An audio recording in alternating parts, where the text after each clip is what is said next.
بسم الله الرحمن الرحيم. ألف لام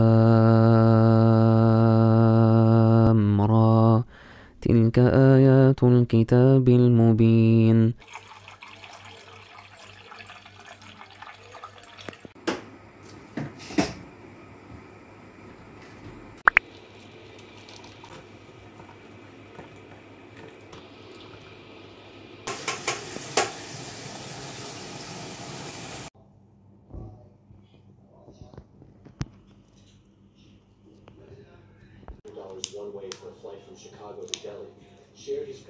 إن الذين يحادون الله ورسوله أولئك في الأذلين. كتب الله لأغلبن أنا ورسولي إن الله قوي عزيز. لا تجد قوما يؤمنون بالله واليوم الآخر يوادون من حاد الله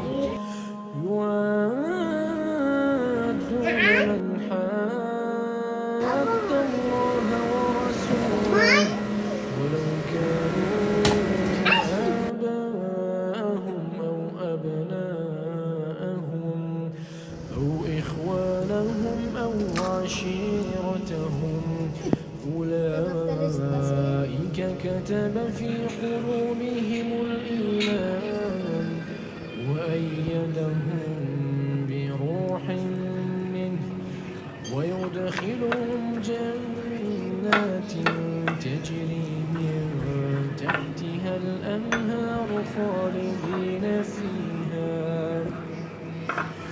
رضي الله عنهم ورضوا عنه أولئك حزب الله ألا إن حزب الله هم المفلحون.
إنا أنزلناه قرآنا عربيا لعلكم تعقلون.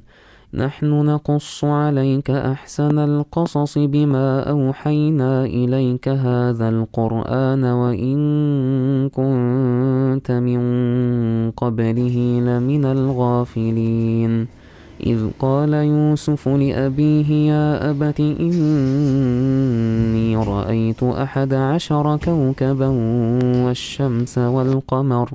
والشمس والقمر رأيتهم لي ساجدين. قال يا بني لا تقصص رؤياك على إخوتك فيكيدوا لك كيدا إن الشيطان للإنسان عدو مبين.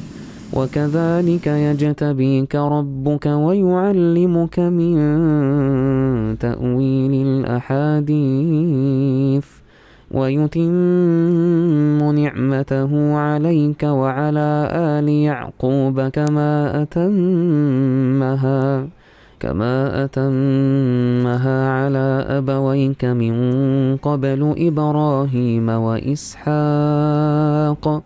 إن ربك عليم حكيم إن ربك عليم حكيم لقد كان في يوسف وإخوته آيات للسائلين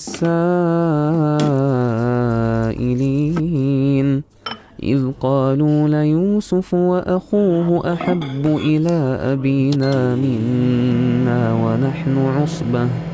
ونحن عصبة إن أبانا لفي ضلال مبين اقتلوا يوسف أو اطرحوه أرضا يخل لكم وجه أبيكم وتكونوا من بعده قوما صالحين قال قائل منهم لا تقتلوا يوسف وألقوه في غيابة الجب يلتقطه بعض السيارة إن كنتم فاعلين قالوا يا أبانا ما لك لا تأمنا على يوسف وإنا له لناصحون أرسله معنا غدا يرتع ويلعب وإنا له لحافظون قال إني ليحزنني أن تذهبوا به وأخاف أن يأكله الذئب وأنتم عنه غافلون قالوا لئن أكله الذئب ونحن عصبة إنا إذا لخاسرون